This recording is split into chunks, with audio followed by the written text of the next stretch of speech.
Olá meus irmãos, sejam muito bem-vindos ao canal Caráter Cristão. Meu nome é Roberto Castilho, estamos aqui com a série Testemunhos para a Igreja e nós estamos lendo o volume 1. Hoje nós vamos falar sobre os capítulos 3 a 5. O capítulo 3, ele é Sentimentos de Desespero. Em 1842, Miller fez a sua segunda série de conferências. Só que aí ele já começou a ser perseguido e muitas igrejas fecharam as portas para Miller. Mas Ellen White conta que Miller ele era muito centrado, ele era claro, ele mostrava tudo na palavra, ele era cortês, simpático, e isso fez com que a maioria dos idosos e jovens e crianças o aceitassem. Então Ellen White, como era uma das jovens da época, né, tinha cerca de 15 para 16 anos aqui, ela aceitou o que Guilherme Miller disse, e mais, ela tinha ali que Guilherme Miller era alguém especial. E ela diz o seguinte: "Crie nas solenes palavras proferidas pelo servo de Deus, e doía-me o coração quando eram combatidas ou delas se zombava. Eu assistia frequentemente às reuniões e cria que Jesus devia logo vir nas nuvens do céu. O que me preocupava, porém, era estar pronta para o encontrar." Eu acho interessante que Ellen White ali com seus 15, 16 anos, ainda assim, desde os 11, 12, quando batizou, ela tinha aquele senso de que será que eu estou fazendo o necessário? O metodismo falava muito sobre santificação, e muitos diziam que Ellen White, que crer em Jesus era o que era necessário. Se ela cria, ela podia ficar tranquila, não tinha problema mais. Só que ela não sentia que isso era o bastante. E Ellen White comenta o seguinte: "Minhas ideias a respeito da justificação e santificação eram confusas. Esses dois estados foram me apresentados como sendo separados e distintos um dos outros. Não pude compreender a diferença ou significado dos termos, e todas as explicações dos pregadores aumentavam minhas dificuldades. Era incapaz de reivindicar a bênção para mim mesma, e desejava saber se isso devia ser achado apenas entre os metodistas, e se ao assistir às reuniões adventistas, eu não estava me separando do que eu mais desejava, o santificador, Espírito de Deus." Então Ellen White, ela não compreendia muito bem essas coisas de justificação, santificação. E foi passado para ela que era separada, e isso correto, só que era totalmente distinta uma da outra, e isso não é certo, porque a justificação é o aceitar o perdão, e a santificação é você mudar a sua vida de acordo com aquela pessoa que te perdoou. Então as duas coisas, elas estão sim juntas, só que Ellen White, ela não entendia bem o que era justificação e santificação. E ela preferiu ficar com o lado da justificação, que é o melhor lado, é o lado de se sentir perdoado. Só que a santificação é o lado onde a mudança de vida ocorre. O que confundia Ellen White é que muitos que diziam-se santificados, essas pessoas, elas eram amarguradas e elas não aparentavam amar a Cristo. Então a pessoa falava: "Olha, eu sou santificado, eu sou isso, eu sou aquilo." Ellen White olhava a vida daquelas pessoas e elas eram totalmente diferentes. E isso atrapalhava ela entender a santificação. Então a EGW preferiu ficar com a questão da justificação. Mas ela começou a entrar na palavra de Deus, porque Ellen White era uma pessoa que ela ia para a palavra. Quando ela tinha dúvida, ela não parava de estudar até sanar a sua dúvida. E ela foi atrás da questão da santificação. Porque ela leu em Hebreus, né, o Hebreus, onde diz que sem santificação ninguém verá a Deus. E isso inculcou ela, né? Porque eu preciso dessa santificação, eu não posso ficar só na justificação. Uma outra coisa que inculcou Ellen White é que o metodismo acredita em um inferno eterno, onde a pessoa vai ficar queimando para sempre. E um pastor que estava apresentando isso numa reunião, praticamente disse que Deus gosta de torturar as suas criaturas e que Deus é um tirano. E Ellen White saiu daquela reunião sem entender. E ela começou a ter uma vida de oração, porque ela ficou madrugadas implorando a Deus para que mostrasse para ela qual era o verdadeiro caráter de Deus. E aí aconteceu algo. Diz o seguinte: "Frequentemente eu ficava prostrada em oração quase a noite toda, gemendo e tremendo, com uma angústia inexprimível e desespero indescritível. Senhor, tenha misericórdia, era meu clamor. E semelhante ao pobre publicano, eu não ousava levantar os olhos para o céu, mas curvava a fronte para o soalho. Fiquei muito magra e fraca, Não obstante, ocultei meu sofrimento e desespero. Ellen White, então, ela teve o que nós muitas vezes não temos hoje. Nós não temos acordado de manhã para clamar a Deus. Nós não temos acordado de madrugada para orar pela nossa vida espiritual, pelo nosso próximo. E Ellen White teve isso. Ellen White, então, teve 2 sonhos que falavam um pouco sobre salvação e sobre encontrar Jesus.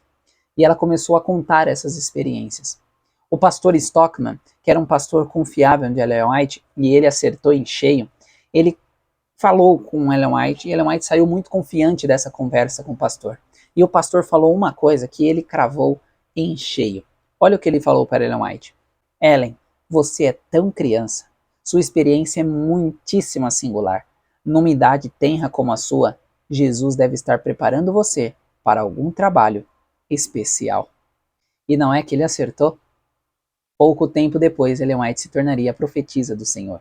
O pastor Stockman consolou Ellen White e dessa conversa ela saiu confortada, feliz e com um senso de que Deus estava se mostrando a ela. Ellen White então ora pela primeira vez em público. Ela nunca orava em público. Ellen White começa então a falar sobre as suas experiências e as pessoas começavam a chorar ao ver as experiências que Ellen White contava que ela teve em sonho. Ellen White então fez um grupo de estudos e nesse grupo de estudos as suas amigas e ela contando as coisas, abrindo a palavra, fazendo estudo bíblico com essas meninas, todas as amigas de Ellen White se converteram ao Evangelho. E assim encerramos o capítulo 3. O capítulo 4 fala sobre deixando a igreja metodista. Ellen White e seus pais, eles frequentavam a igreja e o pai de Ellen White era muito influente no metodismo. Só que eles começaram a estudar sobre o segundo advento e o metodismo não acreditou nessa coisa, de que Jesus voltaria muito rápido e etc. E eles começaram a dizer que era uma nova luz. Só que é óbvio que não. E pessoas e os pastores começaram a falar para Ellen White que era muito ruim acreditar nisso, porque ela ia ver pessoas morrendo se Jesus voltasse.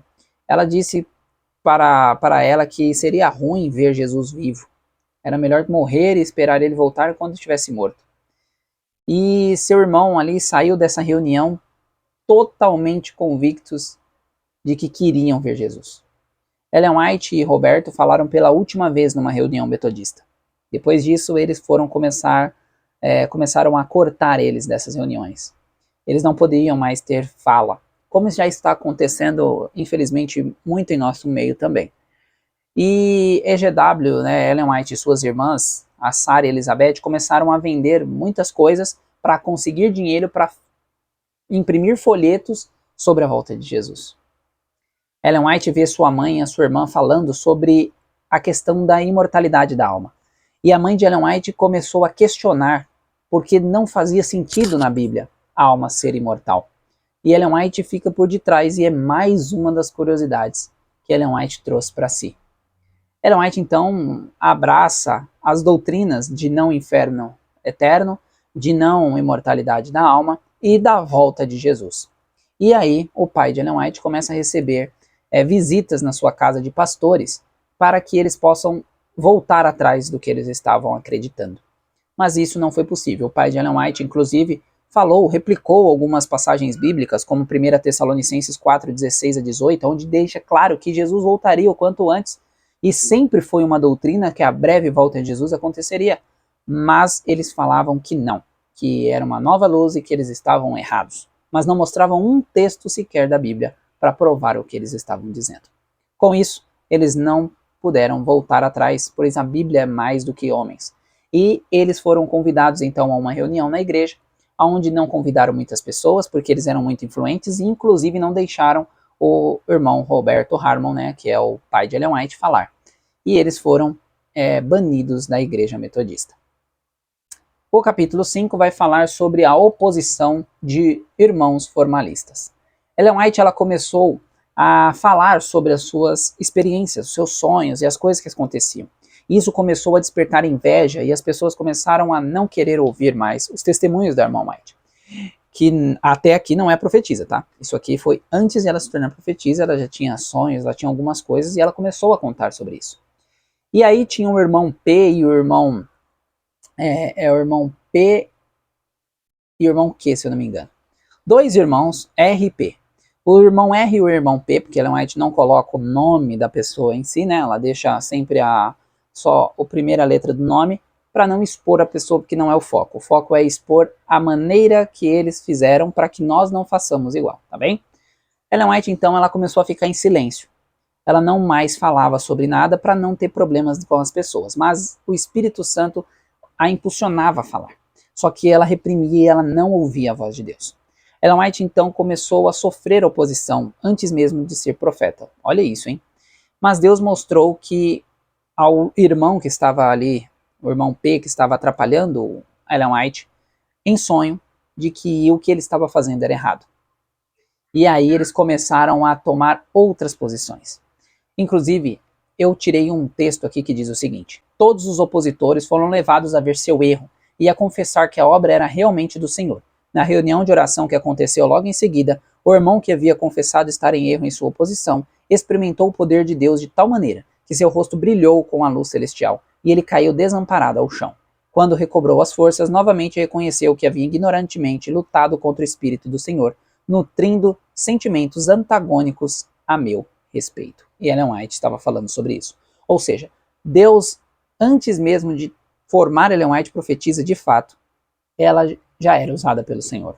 E isso é algo incrível, tá? Depois, todos que apunhalaram Ellen White ou que não eram a favor de Ellen White começaram a voltar atrás e a abraçar a mensagem que Deus falava através dela. Então, é isso que vocês estão vendo aqui desses 3 próximos capítulos, então capítulo 3, 4 e 5. E eu espero que vocês tenham gostado desse resumo e que leiam os capítulos inteiros, tá bem? Bom, era isso que nós tínhamos por hoje. Que Deus abençoe a cada um de vocês e nos vemos numa próxima ocasião. Tchau, tchau!